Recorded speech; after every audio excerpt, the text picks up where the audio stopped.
Mystery illness in Rajouri. District administration forms special investigation team for probe. In a bid to address the alarming outbreak of a mysterious illness that has claimed 16 lives in the district administration has constituted a 10-member special investigation team. The decision announced on Thursday comes amid rising panic and demands for an in-depth inquiry into the situation. The mysterious illness has devastated families, including that of Muhammad Aslam, who lost 5 of his 6 children. His youngest daughter, battling for her life at Government Medical College, Jammu, has become a symbol of hope amidst the tragedy. Speaking to the media, distraught Aslam appealed for prayers for his daughter's recovery and warned against fraudulent fundraising in his name. The SIT, comprising experts from law enforcement, forensic science and legal departments, is tasked with a time-bound investigation to uncover the source and cause of the outbreak. DC Rajouri Abhishek Sharma emphasized the importance of transparency in resolving the crisis, stating, "The SIT has been formed to ensure a thorough examination of all angles and to deliver clarity and justice. Medical teams are conducting extensive tests in affected areas, but the cause of the outbreak remains unknown. The administration is working round the clock to prevent further fatalities and has assured the public of its commitment to uncovering the truth. As the investigation progresses, the local community remains on high alert, urging swift action from authorities.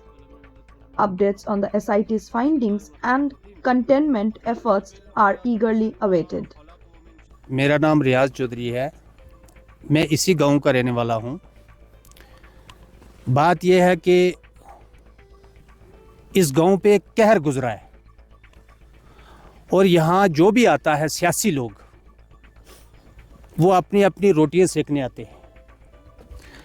हम administration का बहुत बहुत शुक्रिया अदा करते हैं कि जो रूह जिस्म से निकल गया, उन रूह को तो कोई वापस ला नहीं सकता, लेकिन यहाँ की एडमिनिस्ट्रेशन ने, यहाँ के प्रेजेंट जो सिटिंग MLA है, उन्होंने हमारी बहुत बड़ी मदद की है सर। और हिंदुस्तान की मशीनरियाँ फेल हो चुकी हैं, बीमारी का कोई पता नहीं चला। अभी हम क्या बताएं क्या है या क्या नहीं है, लेकिन जो आसार हमें दिख रहे हैं, ये एक टारगेट किलिंग है सर। क्यों कि कोरोना वायरस या कोई भी वायरस जो होता है, तो वायरस एक बीमारी है, जब मरे हुए बंदे को कोई छूता है तो उसके साथ भी वो लग सकती है। यहाँ हज़ारों की तादाद में आपके सामने लोग आए। जब पहले 5 आदमी मरे, उन लोगों को गुस्ल दिया, उन लोगों की कब्रें खोदी, उस घर में सब लोगों ने खाना खाया। सब कोई बंदा दूसरे कुंबे का, दूसरी बरादरी का, दूसरे गांव का नहीं मरा। किसी को बीमारी नहीं लगी। वायरस कोई जात पात पूछ के नहीं आती, किसी का मज़हब देख के नहीं आती, किसी का रंग और नस्ल देख के नहीं आती। तो उस एहसार से देखो, हम नजूमियाँ भी नहीं हैं, हम कोई डॉक्टर भी नहीं है, लेकिन जो एहसार दिख रहे हैं कि सेम फैमिली के साथ ही हो रहा है, रिलेशनशिप के पीछे जा रहा है काम, तो ये टारगेट किलिंग है सर। बिल्कुल। तो हमारी एडमिनिस्ट्रेशन से, आप लोगों के माध्यम से हम अर्ज करते हैं कि लोग दहशत में हैं, तो बराए मेहरबानी करके ये जो जालिम है, अगर वाकई ही ये कातिल है, तो इसको जल्द से जल्द पब्लिक के सामने लाके दिखाना चाहिए कि कौन है। सर, ये कुछ एक प्रोटोकॉल होगा यहाँ की एडमिनिस्ट्रेशन का, ये हमारे लेवल से बड़ी बात है। कितने मकान जो हैं सील? यहाँ मेरे हिसाब से 3 मकान जो हैं वो सील किए हैं। एक ये है, 2 यहाँ नीचे हैं, कोई और तीसरे वो ऊपर वाला सील है।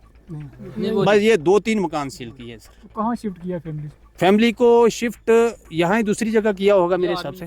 ये जो आर्मी ने यहाँ मदद की है, ये टेंट दिए हैं, यहाँ फैमिली को शिफ्ट किया। जिला इंतजामिया को मदद कर रही है, राशन या कुछ? ज़िला इंतजामिया जितना हो सकता है, हम देखो, हम सियासी रोटियाँ नहीं सेकते हैं, ना ही किसी की मौत पे सियासत करनी चाहिए। जहाँ कोई नेता जो इधर आता है, वो ये एक के लिए कहता है उसने कुछ नहीं किया, हम कर रहे हैं। लेकिन यहाँ जो भी आया, हर किसी ने हमारे साथ हमदर्दी का इज़हार किया। और जहाँ का जो MLA सिटिंग है जावेद साहब, उन्होंने ग्राउंड पे काम किया है और पहले दिन से लेके आज तक वो हमारे साथ वाबस्ता है। मैं आपकी माध्यम से पहली मेरी अर्ज़ है कि जो हमको देख रहे हैं उनसे हमारी पुरजोर एक गुजारिश, इल्तमाश और अर्ज़ है कि जितनी भी ये मौतें हुई हैं इनके लिए सारे दुआए मगफिरत करें, नंबर 1। नंबर 2, अल्लाह तबारक व ताला की शायद रज़ाई ऐसी थी तो ये दुनिया से चले गए। तो हमारी दूसरी दुआ ये अर्ज़ ये है कि जितने भी लोग देख रहे हैं वो ये दुआ फरमाएं कि अगर ये बीमारी है तो अल्लाह तबारक व ताला बाकी सारे लोगों को इससे महफूज रखे, और अगर किसी ने कत्ल किया है, साजिश की है, इन बेगुनाह लोगों को मौत के घाट उतारा है, अल्लाह तबारक व ताला उनको सबको सामने लाए। नंबर 2, ये असलम भाई ये मेरे, इनके 5 बच्चे चले गए और ये जो मोहम्मद यूसुफ साहब और इनकी अहलिया, इनके वारिस भी यही थे। इनका ये कहना है कि मेरी मदद अगर करेगा तो खुदा करेगा।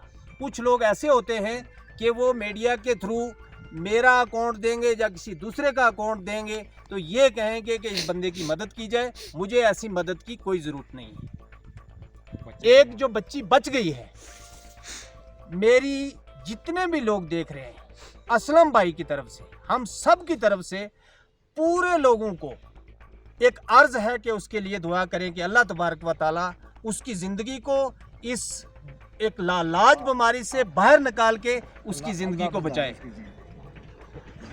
हमारी तरफ से तो सारे जो हम कर सकते थे इंतज़ाम, सारे के सारे इंतज़ाम किए। यहाँ पे देखा है कि बड़ा दुखी जो हादसा हो गया है और बहुत 3 फैमिलीज़ हुई हैं। अभी इस फैमिलीज़ के जो हैं 6 लोगों की डेथ हो गई है। अभी भी एक लड़की जो है वो सीरियस है, 7 की डेथ हो गई और 1 सीरियस है। तो हमने तो जो हमारी तरफ से हो सकता था, जैसे इनको राशन प्रोवाइड किया है, बिस्तर नए दिए हैं, कंबल दिए हैं, मैट्रेसेस दिए हैं, टेंट लगा के दिए हैं, और खाने वाला जो सारा इनका राशन था वो हमने इनसे अलग करवा दिया है, डिस्ट्राई करा दिया और सारे का सारा नया प्रोवाइड किया है। बाकी डी साहब ने 1-1 लाख रुपया जो है पर फैमिली फ़िलहाल इनको असिस्टेंस दी हुई है। और इनको जिस चीज़ की भी ज़रूरत पड़ रही है, जैसे टैंकर से साफ़ पानी, बोतल का पानी प्रोवाइड कर रहे हैं उनको पीने के लिए, टैंकर का माल के लिए दे रहे हैं। तो इस समय जो है इन दिनों में इनको जिस चीज़ की भी ज़रूरत है वो सारी की सारी प्रोवाइड की जा रही है। हाँ, जिस घर में एक घर में ख़ास करके जो लास्ट वाली फैमिली जिस घर में रहती थी उसको हमने सील किया और आज उसको स्प्रे भी करवा दिया है। सील करके सारे सैंपल उठवा लिए गए हैं, उसके बाद आज उसको स्प्रे भी कर दिया गया है ताकि अगर कोई भी उसमें इन्फेक्शन होगी तो वो डिसइंफेक्टेड जो है उसको कर दिया जाए।